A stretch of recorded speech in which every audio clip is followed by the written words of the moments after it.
चलिए आज अपन स्टार्ट कर रहे हैं इलेक्ट्रिक चार्ज एंड फील्ड का लेक्चर नंबर 14। अब तो पोटेंशियल में जा रहे हैं तो हम लोग एक्चुअली इलेक्ट्रिक पोटेंशियल पढ़ने वाले हैं। तो we are moving towards our next chapter जो है सेकंड चैप्टर जो है हमारा एनसीईआरटी का इलेक्ट्रिक पोटेंशियल एंड एनर्जी, यही तो है ना। चलिए देखते हैं ये क्या है। इलेक्ट्रिक पोटेंशियल क्या होता है, electric potential energy, electric potential को क्या होता है। पहली बात तो यहाँ एक टर्म लिखा हुआ है, क्या लिखा हुआ है, potential energy of a system of particle is defined only for conservative field. ये कंजर्वेटिव क्या सिस्टम है पहले ये समझ लेते हैं। कंजर्वेटिव फील्ड एक ऐसी फील्ड होती है जिसके अंदर आपका जो वर्क डन होता है वो क्या होता है, कांस्टेंट होता है। मतलब कहने का मतलब ये है कि वो पाथ पे डिपेंड नहीं करता। मान लो कि अगर आपका ये एक यूनिफॉर्म फील्ड का रीजन है, क्षेत्रफल है जिसके अंदर इलेक्ट्रिक फील्ड आपकी कितनी है, ई। कितनी इलेक्ट्रिक फील्ड है, ई। आपको ए से बी जाना है, ए से बी जाना है, तो कोई भी आप पाथ फॉलो करो इससे फर्क नहीं पड़ेगा, आपका work done will be same. समझ में आया कि नहीं आया। तो जब भी ऐसा कोई केस होता है तो कहते हैं फील्ड कैसी है, कंजर्वेटिव। समझ में आ रहा है। तो work done will always be constant. Potential energy of a system of particle is defined as the work done in assembling the system in a given configuration against the interaction forces between them। ये कहने का मतलब क्या है, potential energy क्या होती है। जैसे मान लो मैंने कहा कि एक चार्ज रखा हुआ है, ठीक है, Q1, ठीक। मैंने Q2, Q3, Q4 अलग अलग चार्जेस को कहीं से लेकर के आया और मैंने उसको इस तरीके की एक अरेंजमेंट में रख दिया, ठीक है। मैंने एक कॉन्फ़िगरेशन बनाई कि नहीं बनाई। अरे भाई मैंने कहा कि ये अलग अलग सीट पे बैठे हुए हैं लेकिन इनको बैठाने के लिए ये सारे पॉजिटिव चार्ज हैं। तो ये बताओ पॉजिटिव को पसंद करता है क्या, कभी भी नहीं करता है ना। मैंने कुछ कार्य किया होगा ना, एक तो पहले ही भाई साहब को कहीं से लेकर के आया होगा, है ना। फिर उसके कहाँ बैठने की सीटिंग अरेंजमेंट ढूंढी होगी, तो एक कॉन्फ़िगरेशन में मैंने इनको प्लेस किया नहीं किया।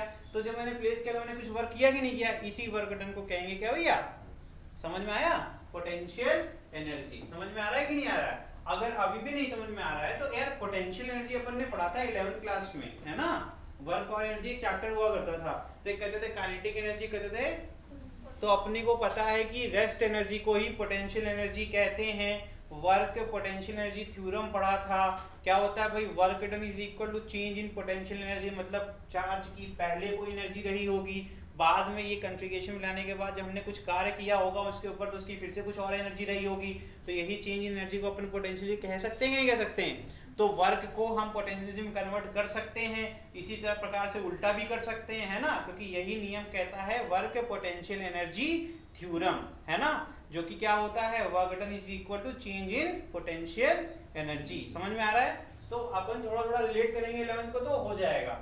आगे देखिए इलेक्ट्रोस्टैटिक पोटेंशियल क्या होता है। Energy is defined in two ways. एक होती है interaction energy of charge particle of a system. System क्या होता है, याद रखो, ये जब जो एक कॉन्फ़िगरेशन में जब एक से ज्यादा आ जाते हैं आपके चार्जेस तो क्या एक सिस्टम बन जाता है, ठीक है। तो यहाँ पे एक इंटरैक्शन एनर्जी है। सेल्फ एनर्जी मतलब इंडिविजुअल चार्ज की एनर्जी ऑफ चार्ज ऑब्जेक्ट। ये दो तरीके से अपन डिफाइन करते हैं इलेक्ट्रोस्टैटिक पोटेंशियल एनर्जी को, ठीक है। अब पहले पढ़ेंगे अपन इंटरैक्शन एनर्जी। इतना कोई दिक्कत इसमें, थ्योरेटिकल टॉपिक है, कुछ भी ऐसा नहीं है जो बहुत ज्यादा डिफिकल्ट है। सबसे पहले अपन पढ़ेंगे व्हाट इज इंटरैक्शन एनर्जी, ठीक है। Electrostatic interaction energy of a system of charge particles is defined as the, देखो यहां पर ध्यान रखना, as the external work required to assemble the particle from infinity to the given configuration। मैंने बोला ना, मैंने बोला कि मैंने कहीं से उठा करके लेके आया Q2 को और Q1 के कुछ दूरी पर रख दिया। अभी मैंने इसके पीछे दूरी डिफाइन करी, चलो यहाँ कह देते हैं ये हो गया आपका R2, ये हो गया आपका R3, ये हो गया आपका, ठीक है। इनके बीच का दूरी बता दी मैंने आपको। तो मैंने कहीं इन्फिनिटी से इसको ले आया होगा, यहाँ पर रखा होगा, मैंने कुछ वर्क भी किया होगा। अब यहाँ पे ध्यान से देखना आगे क्या कहते हैं, कह रहे हैं कि जो हमने, अब देखो मैंने वर्क किया ना, मैं क्या हूँ, बाहरी तत्व हूँ कि नहीं हूँ, मैं एक्सटर्नल हूँ कि नहीं हूँ, यानी कि वो खुद ब खुद नहीं हो सकता, एक एक्सटर्नल फोर्स चाहिए। जब एक्सटर्नल फोर्स आएगा इनटू जितना हम डिस्प्लेस करेंगे उसे कहते हैं force in displacement is called as work. Work का फॉर्मूला होता है ना यार, 9th क्लास में पढ़ा था, वर्क इज इक्वल टू क्या होता है, फोर्स इनटू विस्थापन, है ना, बल गुणे विस्थापन, यानी कि जो भी अपन डिस्प्लेसमेंट करते हैं। तो इसका मतलब एक्सटर्नल कुछ वर्क करते हैं सो दैट वो असेंबल हो जाए। When charge particle are at infinite separation, कह रहे हैं जब चार्ज पार्टिकल कहाँ हो, देखो ये हो गया तुम्हारा Q1 और ये हो गया, मान लो ये पॉइंट कहाँ है, इन्फिनिटी, ठीक है, ये Q0 हो गया, ये कहाँ पर है, इन्फिनिटी पर। इनके बीच की दूरी कितनी हो जाएगी, तो अपन ऐसे लिखते हैं, ऐसे r tends to infinity. r क्या रिप्रेजेंट करता है? इनके बीच की दूरी। समझ में आया? टेंड्स का मतलब है कि वो इंफिनिटी की तरफ जा रहा है, मतलब बहुत बड़ी वैल्यू को रिप्रेजेंट करता है। ठीक, आगे क्या कह रहे हैं? There potential is taken to be zero. तो मैं ये प्रूफ करूंगा कि कैसे वर्क पोटेंशियल एनर्जी थ्योरम जो मैंने 11th क्लास में पढ़ा था वो इस्तेमाल होगा। ठीक है, कुछ भी ऐसा नहीं है जो तुम पढ़ के आते हो वेस्ट हो जाता है, क्योंकि जो चेंज होता है, चेंज के लिए क्या होता है? चेंज कहते हैं चेंज इन पोटेंशियल एनर्जी करना है तो मतलब पहले कुछ रहा होगा बाद में कुछ हो जाएगा, तो u2 माइनस u1 करोगे ना। लेकिन जब भी हम यहाँ करते हैं तो हम फॉर्मूले में देखेंगे तो यहाँ पर u लिखा रहेगा, क्योंकि भाई साहब आप जहां से लेकर के आ रहे हो मतलब इंफिनिटी पर, वहां पर कितनी मान के चल रहे हो?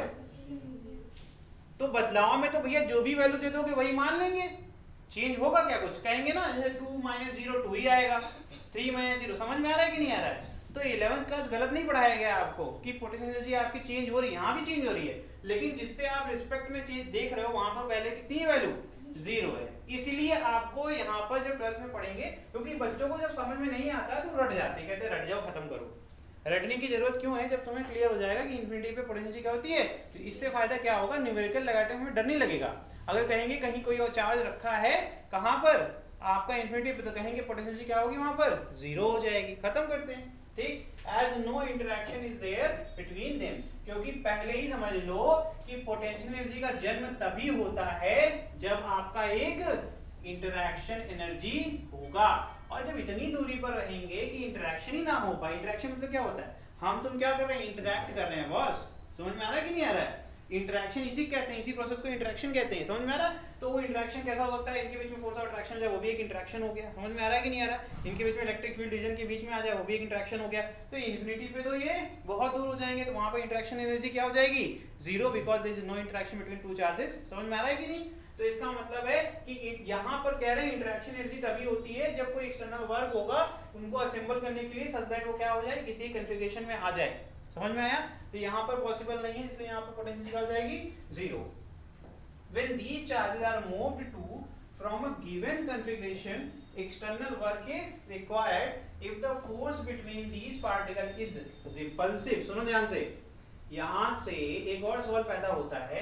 किसी टीचर ने ऐसे ही झटके से तुमसे पूछ दिया कि ये मैं कह रहा हूँ कि जो चार्ज मैं लेकर के आ रहा हूँ, जैसे मैंने कहा कि इंफिनिटी से मैं किसी पॉजिटिव चार्ज को लेकर के आता हूँ और एक दूसरे पॉजिटिव चार्ज के पास रख देता हूँ, तो आपको समझ में आता है कि दोनों पॉजिटिव हैं, दोनों के बीच में रिपल्सिव होगा। क्लियर है ना?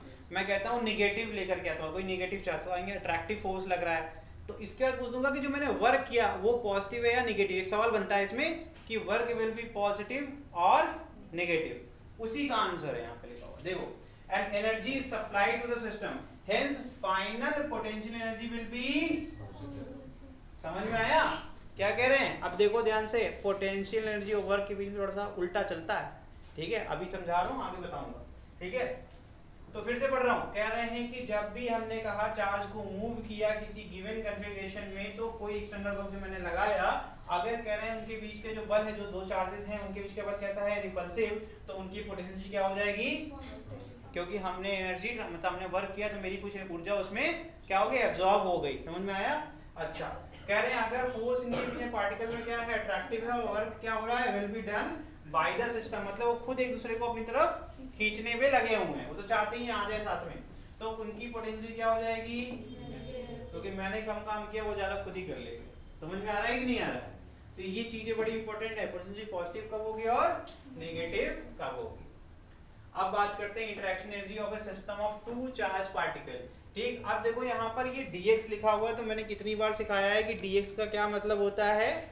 dx मतलब किसी भी एक पूरी वैल्यू का एक स्मॉल पोर्शन।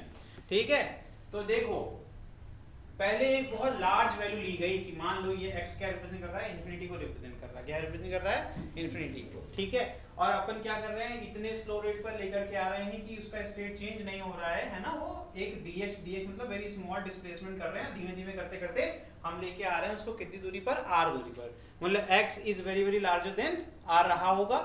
समझ में आ रहा है ना? क्योंकि बहुत जरूरी है समझना कि ये और ये क्या है, ये रिप्रेजेंट करता है इनिशियल पोजीशन को, ये रिप्रेजेंट करता है फाइनल पोजीशन को। x की वैल्यू अपन इंफिनिटी की तरफ मान के चलते हैं, तभी अपन उसको पोटेंशियल एनर्जी कहेंगे 0 होगा। ये बातें क्लियर हो गई? शुरू करें, तो लिखिए यहाँ पर लेट टू पॉजिटिव चार्जेस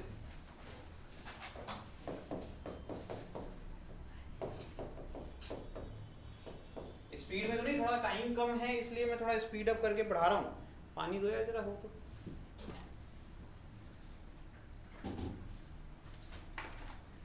कहीं दिक्कत हो तो बताना, स्लो कर देंगे, क्योंकि थ्योरी में थोड़ा सा स्पीड करना ठीक रहता है।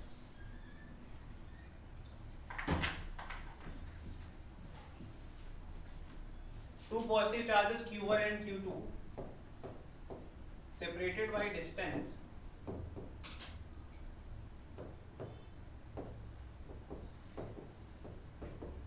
R. कितनी दूरी है इनके बीच में? Then the interaction energy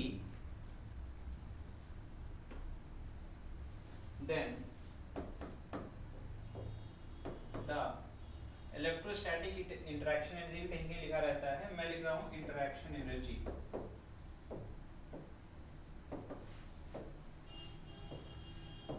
between Q1 and Q2 is expressed as the work done in bringing charge Q2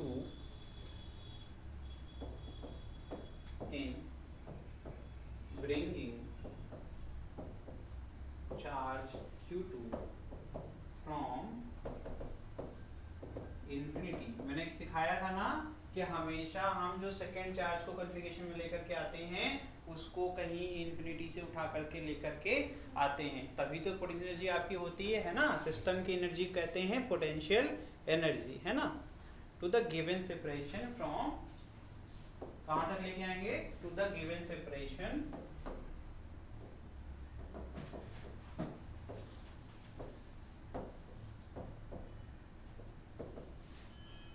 from Q1, जो कि कितना है? R, है ना।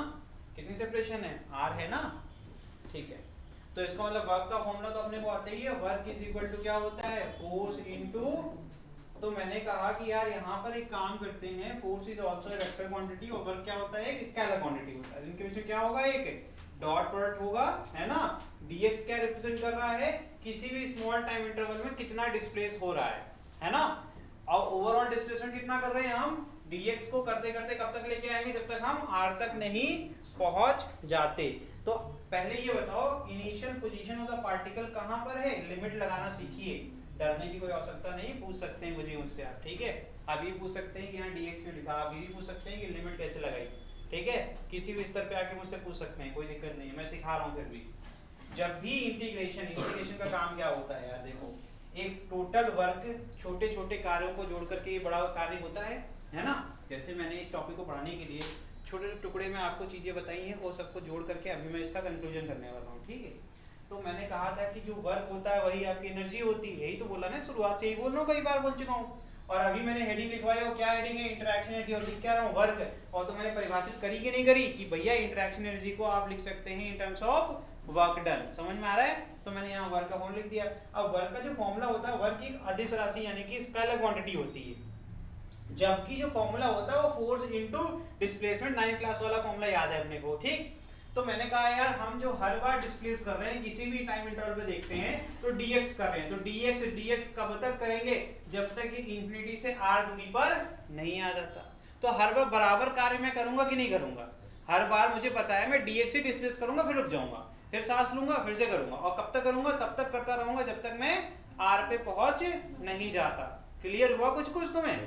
तो इसका मतलब है कि फोर्स गुणे विस्थापन का जो फॉर्मूला है बिल्कुल वही लगा रहे हैं, हर बार बराबर बल लगाएंगे। यस, बराबर बल लगाएंगे क्योंकि हर बार बराबर विस्थापन हमें करना है। तो फोर्स इनटू डिस्प्लेसमेंट, बट ये दोनों एक वेक्टर क्वांटिटी है, इनको मल्टीप्लाई ऐसे करो कि आपको एक स्केलर मिल जाए, ठीक है। अभी ये इंटीग्रेशन को भूल जाओ, ये इसको देख के डर लगता है ना, भूल जाओ, ठीक है।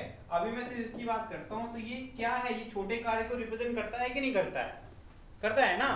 अब इनके बीच के भैया इनको वेक्टर हटा करके स्केलर लिखना है, तो स्केलर कैसे लिखेंगे? आपको अच्छे से पता है, a vector dot b vector is equal to होता है ab cos थीटा। अब ये थीटा क्या होता है? a और b के बीच का एंगल। तो फटाक से देख लेते हैं, फोर्स का डायरेक्शन और डिस्प्लेसमेंट डायरेक्शन सेम है क्या?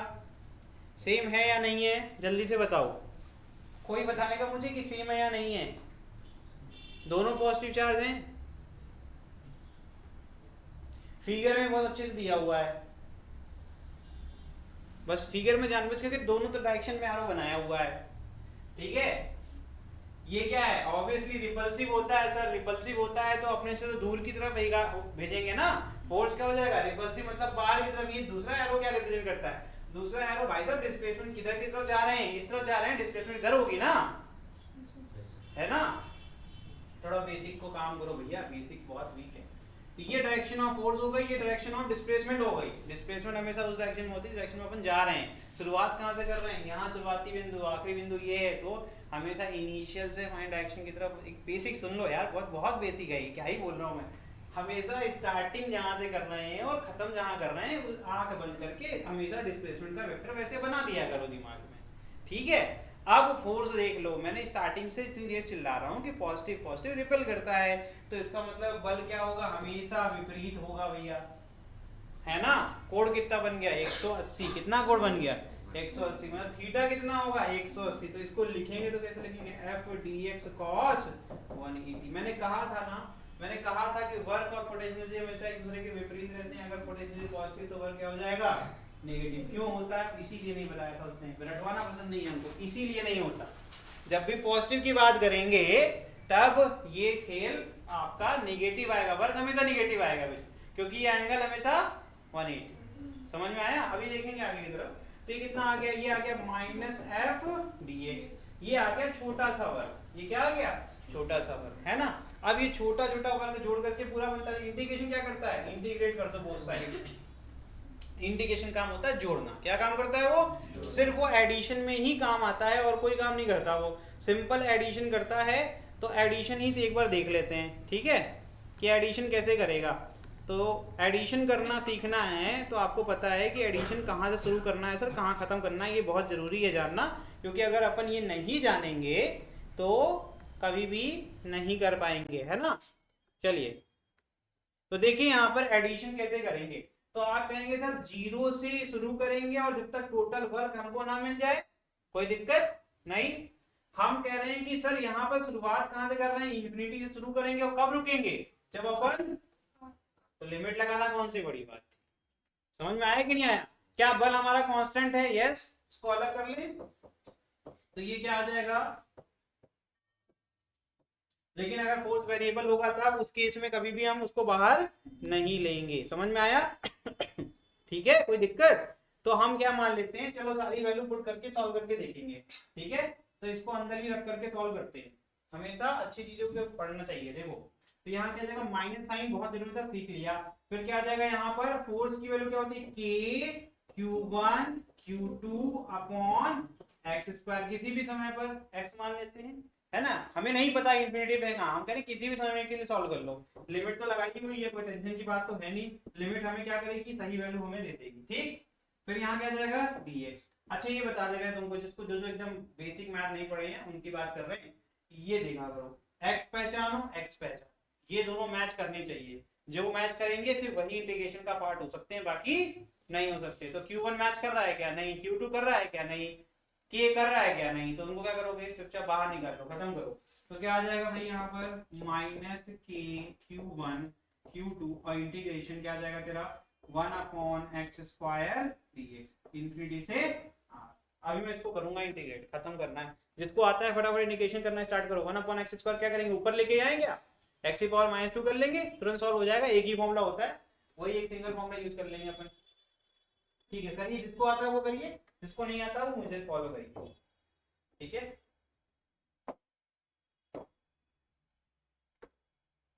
तो जिसको नहीं आता वो इधर देखेगा, मेरा देखेगा, वो कर देगा। गलत हो गया, आगे आएगा।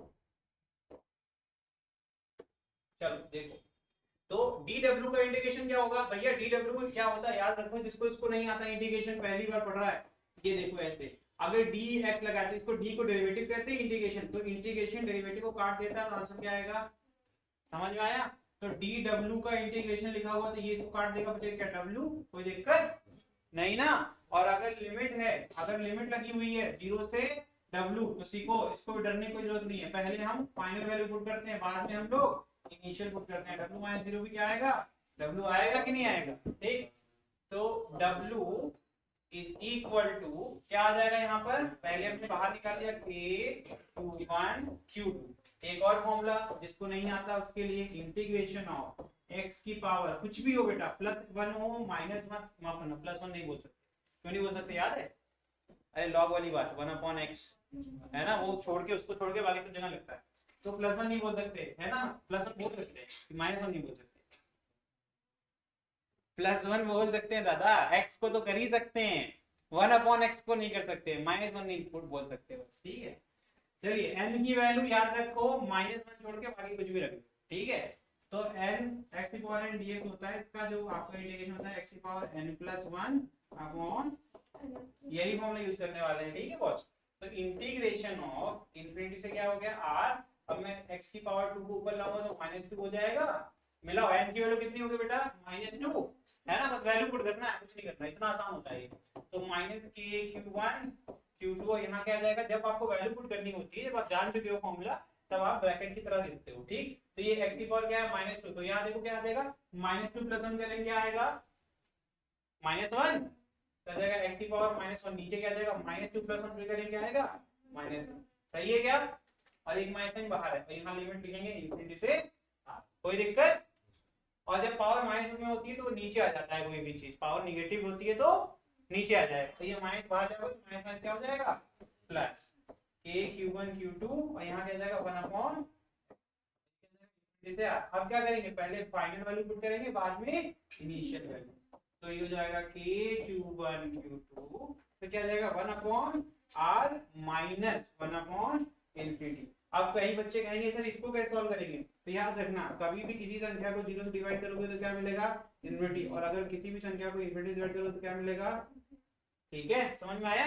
तो ये वाला हिस्सा क्या हो जाएगा, 0, तो आंसर क्या आया, K⁴1 अपॉन क्या है, आगे सबको समझ में, ठीक है। तो देखो यही बन गया आपका पोटेंशियल एनर्जी, समझ में आ गया, इसे कहते हैं इंटरैक्शन एनर्जी। कोई दिक्कत, इसको 2 बार रिवाइज करेंगे हम लोग घर पे जाकर के, सब कुछ समझ में आ जाएगा, नहीं आएगा तो अगली क्लास में फिर से मिलेंगे, कोई दिक्कत की बात तो है ही नहीं, ठीक है। इसे कहते हैं इंटरैक्शन एनर्जी, लिख लीजिए। तो अब अगर मैं आपसे डायरेक्टली पूछ दूं, ठीक है, थोड़ा रुक जाओ, लिख लेना, हम कहीं नहीं जा रहे।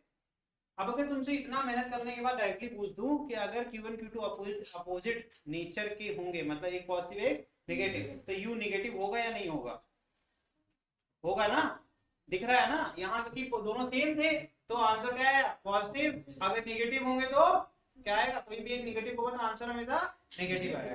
तो वो नोट बना के खुद से लिख लो कि अगर Q1 Q2 क्या होंगे, अनलाइक नेचर के होंगे, तो U नेगेटिव होगा, ठीक है। तो ये मैं नहीं लिखवाऊंगा, ये आप खुद से लिख लोगे, ये लिख दे, यहाँ पे U पॉजिटिव आएगा फॉर लाइक चार्जेस, और अगर अनलाइक चार्जेस आएंगे तो U नेगेटिव आएगा, बस लिख लो ये बात, हिंदी में लिख लो कि अगर एक पॉजिटिव एक नेगेटिव होगा तो U नेगेटिव होगा, अगर Q1 Q2 दोनों पॉजिटिव होंगे या दोनों नेगेटिव होंगे तो U पॉजिटिव होगा, ठीक है। हिंदी में लिखने में शर्माने की जरूरत नहीं है, नीट क्रैक करना है अपने को, क्या ही फर्क पड़ता है ना, इससे कोई दिक्कत नहीं है। नोट्स आपको पढ़नी है, अपने हिसाब से चलाया करो उसको, हाँ ठीक है, ठीक है, ठीक है, एकदम सही है, उसको ऐसे डब्बे में बना लो। आगे बढ़े, चलो अब अगला वाला देखो, तुम सब कर लोगे आसानी से, मतलब अब अपने को इतना डेरिवेशन करने की जरूरत नहीं, डेरिवेशन क्यों करते हैं, सीखने के लिए, है ना। अपने फॉर्मूला पता है कि Q1 Q2 अपॉन R, ठीक। चलो देखते हैं, अब ये है interaction energy for a system of charge particle. तो अपन ने पढ़ा है सुपरपोजिशन प्रिंसिपल, है ना। सुपरपोजिशन क्या करता है, कहता है कि एक से मतलब एक से ज्यादा अगर हो पेयर, मैंने क्या बोला, एक से पेयर ज्यादा होगा तो जितने पॉसिबल पेयर है अपन सबके लिए सॉल्व करेंगे, फिर क्या करेंगे, सबको ऐड कर देंगे। तो अपन यही करने वाले हैं यहाँ पर, कह रहे हैं सिस्टम ऑफ चार्ज पार्टिकल की एक यहाँ नहीं है, दो आपके एक पेयर नहीं है, यहाँ पर 3 पेयर बन रहे हैं, है ना, क्योंकि 3 चार्जेस हो गए। तो क्या करेंगे, आप आपसे बोल दिया मैंने, U निकालिए सिस्टम का, तो जितने पॉसिबल पेयर हैं सबका आप क्या करेंगे, सॉल्व करेंगे और फिर सबको जोड़ देंगे, है ना। तो U इज इक्वल टू क्या हो जाएगा, कहेंगे जब भी कहेंगे interaction energy of a system, कहेंगे सिस्टम, जैसे इस समय अगर इस क्लासरूम को एक सिस्टम माने तो आप सब इस सिस्टम के क्या हो गए, पार्ट हो जाएंगे। समझ में आ रहा है कि नहीं आ रहा है। तो इसका मतलब है अगर किसी ने झटके से पूछ दिया मुझे पूरे सिस्टम का चाहिए, तो मैं कहूंगा, अगर इसको मैं कहता हूँ पेयर नंबर 1, इसको कहता हूँ पेयर नंबर 2, इसको कहता हूँ पेयर नंबर 3, ठीक। तो मैं कहूंगा कि interaction energy of pair 1 plus interaction energy of pair 2 plus interaction energy of pair, ठीक है, ये करना है, ठीक। समझ में आ रहा है। शायद अगर लेट हो रहा हो बेटा आप निकल जाओ, कोई दिक्कत। मुझे लगा कि अगर ऐसी कोई बात हो, घर भी जाना है यहाँ से, तो है ना। चलो तो ये कर लेंगे अपन, ये आसान ऐसे ही करेंगे, वर्बली करेंगे। u1 इज इक्वल टू क्या हो जाएगा, k q2 q3 upon q2 क्या हो जाएगा, k बताओ q1 q3 और फिर क्या हो जाएगा ये, ठीक है ना अपन। ये हो गया आपका फॉर्मूला, यही है सिस्टम, ठीक। आसान है ना, करो फटाफट करो।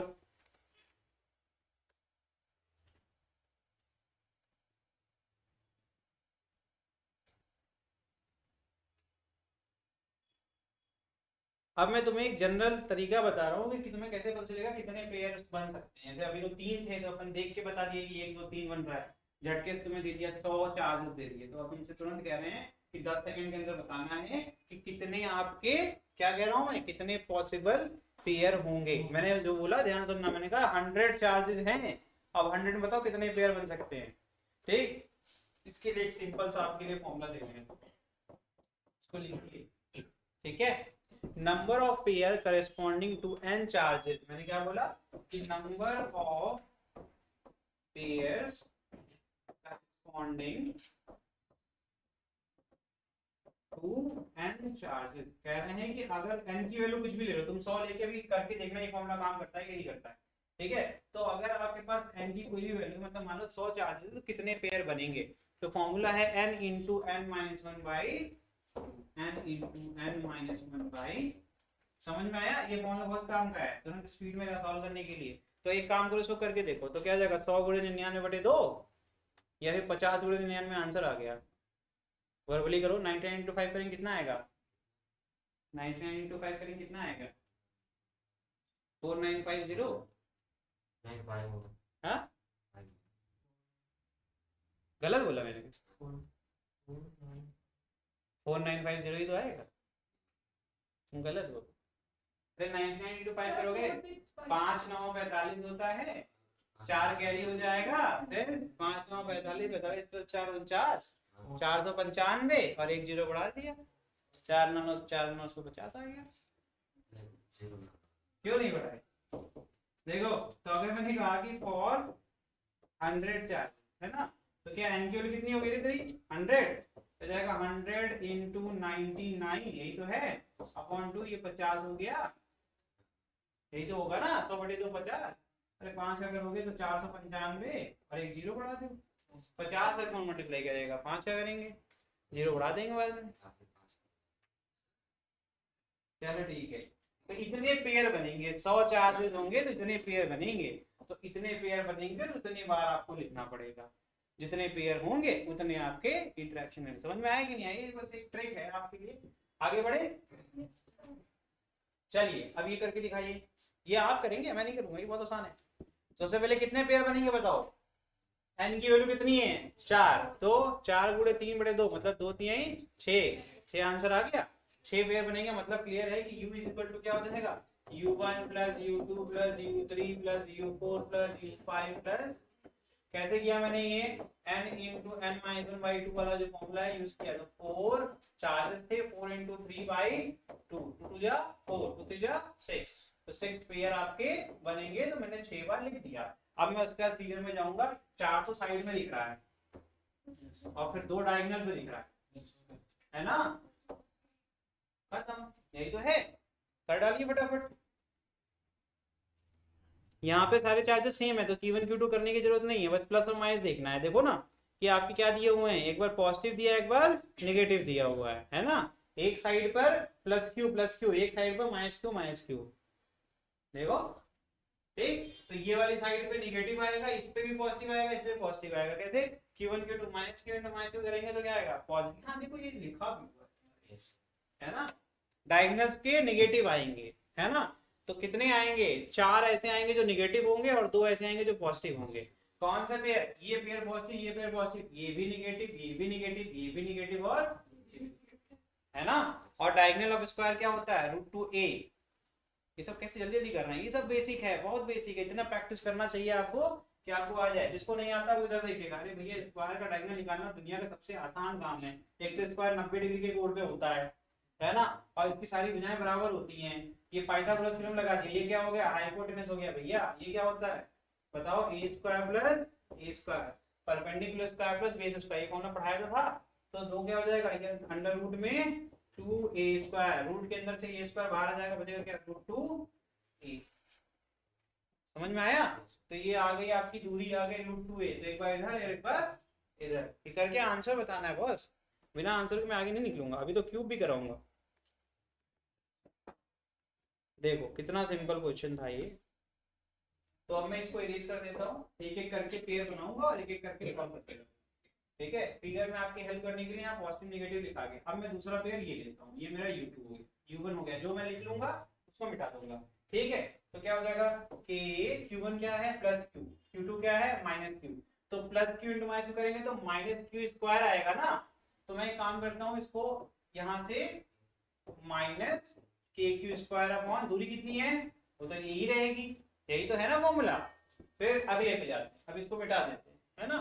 अब इसका U3 मैं कहता हूँ साइड ये हो गया U3, दोनों नेगेटिव है तो माइनस क्यू इंटू माइनस करेंगे तो प्लस क्यू का स्क्वायर आ जाएगा। तो KQ स्क्वायर अपॉन, इनके बीच दूरी कितनी है a।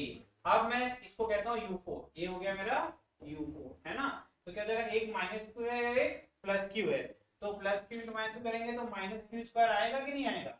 तो minus KQ square upon a। लो भाई 4 हो गए। ठीक, अब मैं डायगोनल पे जाऊंगा।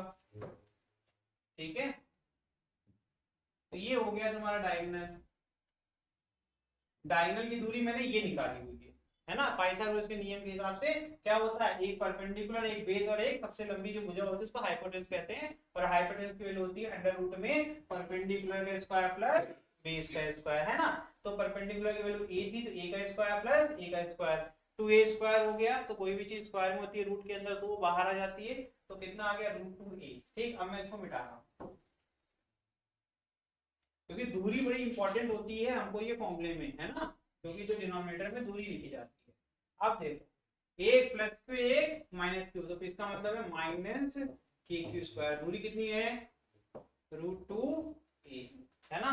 U5 हो गया, अब U6 क्या होगा, ये हो गया आपका U6 है ना। फिर से वही वाला फॉर्मूला लिखेंगे, minus KQ square upon √2a। ठीक है, रूट के बाहर है a, याद रखना। अब जो चीजें सेम है उसको बाहर निकाल लो। क्या सेम है, KQ स्क्वायर अपॉन a, यहाँ भी यहाँ भी यहाँ भी यहाँ भी यहाँ भी और यहाँ पर भी है ना, बाहर निकाल ले क्या।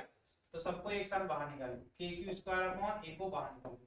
यहाँ क्या बचेगा प्लस का 1, यहाँ क्या बचेगा माइनस का 1, यहाँ क्या बचेगा प्लस का 1, यहाँ क्या बचेगा, इतना तो ऐसे ही हटा दिया, खत्म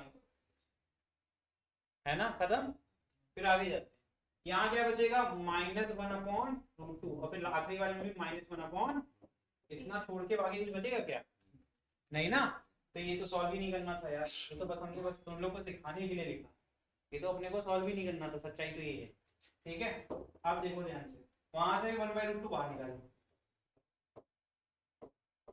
वहां से 1/√2 कॉमन ले लिया। अब भाई यहाँ ये पूरा 0 हो गया, बचा क्या -1/√2 और -1/√2 बाहर निकालेंगे, बचेगा -1 और -1 बचेगा, यही तो बचेगा ना। तो कितना आ गया -2, -1 और -1 क्या हो जाएगा, माइनस ऐड हो जाते हैं ना, दो संख्या अगर नेगेटिव में है दोनों ऐड हो जाएंगी विथ माइनस साइन। तो यहाँ -1 और -1 हो जाएगा -2, तो ये हो जाएगा -2 KQ स्क्वायर अपॉन √2a। भैया ये हो गया तुम्हारा। ठीक है, नोट कर लें इसको। इसमें कोई दिक्कत हुई क्या, आसान था, बस हम लोग थोड़ा प्रैक्टिस नहीं करते हैं इसलिए लगता है कि कठिन है। इसके बाद वाला तो और आसान है, करो।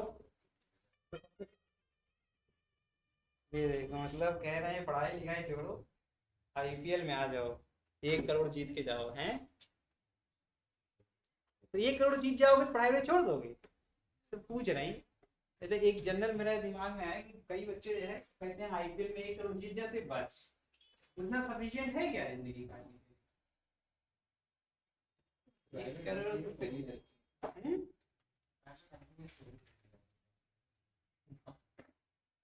उसके लिए ना कट ऑफ भी क्लियर करना होता है, और उसमें भी अब कंपटीशन आ गया है, तुमको पता है? 350 नंबर चाहिए होंगे कम से कम, तब भी पढ़ना ही पड़ेगा, इसमें ऑप्शन नहीं है। चलो ये करो, ये वाला हो गया ना सबका। चलो ये करते हैं, ये तो और आसान है, ये सिर्फ प्रैक्टिस कराने के लिए है। अभी फॉर्मूला दिया ना हमने, क्या हो जाएगा? 4 × 7, कितना आ गया? बाप रे। अब यहाँ जो स्मार्ट बच्चा होगा वही कर पाएगा। अब मैंने बोला, मैंने कहा बहुत सिंपल, ये कठिन नहीं है, ये कठिन बिल्कुल नहीं है। पता है क्यों कठिन नहीं है? क्योंकि सारे चार्जेस सेम है और क्यूब है। इसको बस अलग अलग 3 हिस्सों में बांट लो, तो 12 एक जगह हो जाएंगे, 12 एक जगह हो जाएंगे, और बच्चा एक जगह हो जाएगा, 4 एक जगह हो जाएंगे। 4 कहाँ होते हैं? जो मैंने बोले डायगोनल, 4 ही डायगोनल होते हैं क्यूब में ना। डायगोनल क्या होता है? एक कोने से दूसरे कोने को बांध दो, कितने तरीके से बांध सकते हो, ये लो, फिर ये सामने, और ये नहीं बांध पा रहे हैं, ये ठीक, और इतने ही तो है। मैंने आपको एक आइडिया दे दिया, 4 डायगोनल हो गई, बाकी तुम पकड़ लो। तो डायगोनल क्या सिर्फ यही होते हैं? ये तो क्यूब का डायगोनल हो गया सर, है ना? ये तो क्यूब का डायगोनल हो गया। तो सर 6 आपके दीवारें भी तो 6 होती हैं, और हर दीवार पर एक स्क्वायर दिखता है मुझे, और एक स्क्वायर के 2 डायगोनल होते हैं। एक स्क्वायर कितने डायगोनल होते हैं? और उसके 4 साइड होती है। मैं बताया तुमको, सिर्फ एक बार सॉल्व करूंगा और सारे आंसर निकाल दूंगा। मैं सिर्फ चुपचाप एक स्क्वायर पकड़ूंगा, मेरे 2 काम खत्म। एक तो ये खत्म, ठीक, और 4 साइडें खत्म, ठीक। अब सुनना ध्यान से मैं क्या कह रहा हूँ। और एक ही बार मैं डायगोनल सॉल्व करूंगा क्यूब का, तो ये भी प्रॉब्लम सॉल्व, और 3 स्टेप में ये पूरा आंसर आ जाएगा। ये होता है आईक्यू टेस्ट। आपको नीट में भी ऐसे क्वेश्चन आएंगे जो करने को तो 2 पन्ने में भी कम पड़ जाए, और करने को 3-4 लाइनों में भी आप कर सकते हो। बस आप अपना दिमाग कितना यूज कर सकते हो, ठीक है। तो ये अभी जो अपन कर रहे हैं, तो अभी कई अलग अलग विचार के लोग कह सकते हैं कि ये तो यार क्या मतलब पढ़ने का, इसकी क्या जरूरत है, नीट में तो ऐसा नहीं आएगा। ये आपको दिखाता है कि कैलकुलेशन कितनी ज्यादा वीक है और कैसे उसको ट्रेन करें, ठीक है। और प्रेजेंस ऑफ माइंड भी, 2 बातें इसमें क्लियर समझ में आती है। ये हो जाएगा n × n-1/2 से करा हमने, ये आ जाएगा 8 चार्जेस थे इनटू 8 - 1 कितना हो गया? 7/2, तो 4 जाए 8, 4 7 28, 28 पेयर तो मिल गए। अब 28 का बल कैसे रहे होंगे, देखो मैं दिखाता हूँ।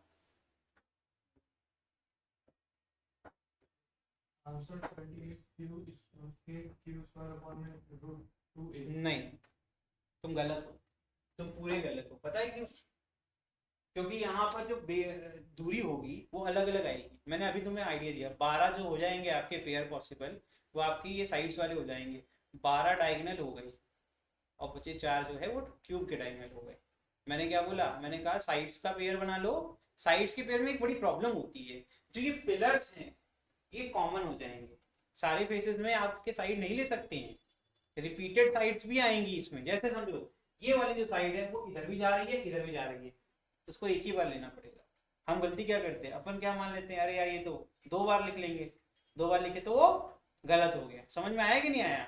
एक्चुअली में वो एक ही बार दोनों में। तो एक्चुअली में पता है तुमको, छत और जमीन की तो 4-4 तुम ले सकते हो, लेकिन जब आपकी दीवारें आ जाएंगी, है ना, इसमें देखना ध्यान से, इसमें सिर्फ 2 ऊपर और नीचे, और बाकी आपको सिर्फ 4 गिनने हैं, ठीक है।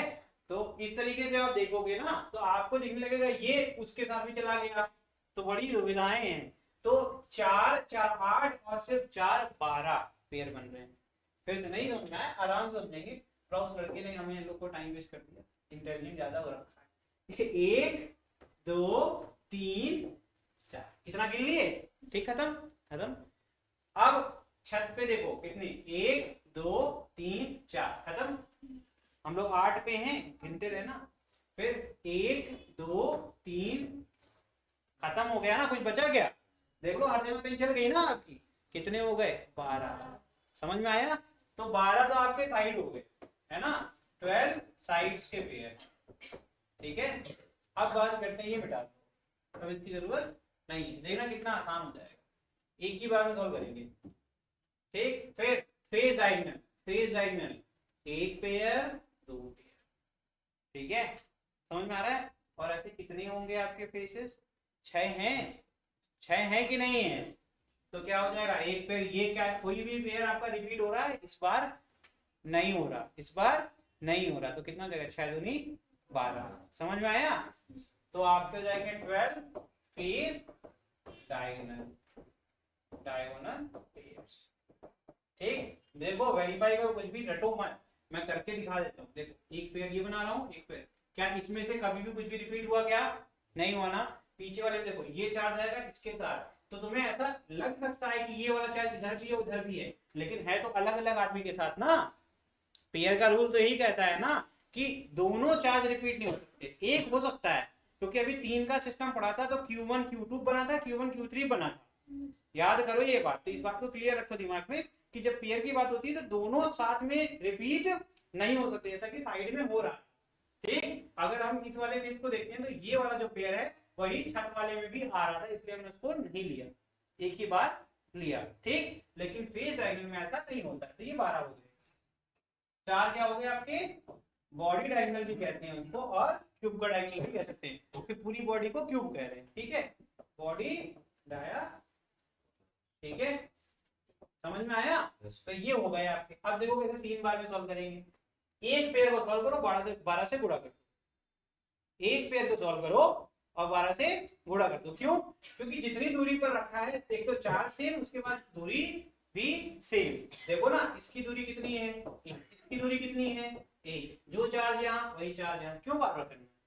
तो फॉर्मूला क्या कहता है भाई, के Q square Q1 Q2 Q into Q square, upon के पीछे दूरी कितनी है ना।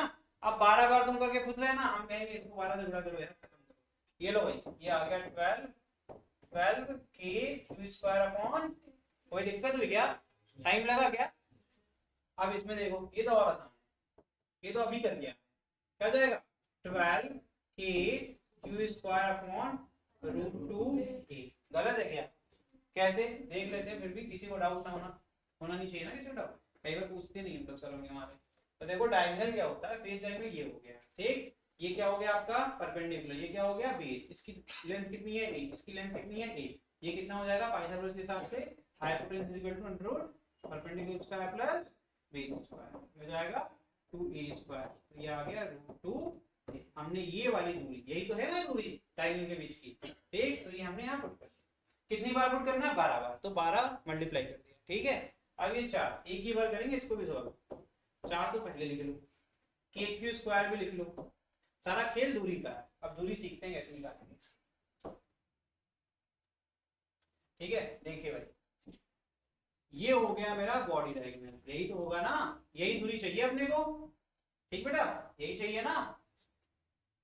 देखो ट्रायंगल कैसे बनाऊंगा, एक फेस डायगोनल चाहिए होगा मुझे, ये देखो ये क्या हो गया, ये 90 डिग्री हो गया कि नहीं हो गया, हो गया ना, ये 90 डिग्री है, ये हो गया मेरा परपेंडिकुलर, इसकी वैल्यू कितनी है, ये हो गया मेरा बेस, इसकी वैल्यू कितनी है √2a, हमें क्या चाहिए हाइपोटेन्यूस, फिर से पाइथागोरस, तो यहाँ पर क्या आ जाएगा आपका body diagonal is equal to √a square plus क्या आ जाएगा बेटा √2a का कितना आ जाएगा 2a square plus a square 3a square √3, कितना आ गया √3। लो भाई अब तीनों को ऐड कर दो, ये इसका आंसर, गलत है क्या कुछ? आसान था कि नहीं था, है ना आसान, बस थोड़ा सा हम लोग को मेहनत करने की जरूरत है, ठीक है। चलिए ठीक है, तो आज अपन यहीं रुक जाएंगे, ठीक है, और अगली क्लास में हम लोग इसके आगे कंटिन्यू करेंगे इलेक्ट्रिक पोटेंशियल, डाइपोल नहीं पोटेंशियल, ठीक है, समझ में आ रहा है ना, ठीक है, इसको रिवाइज कर लेना, थैंक यू।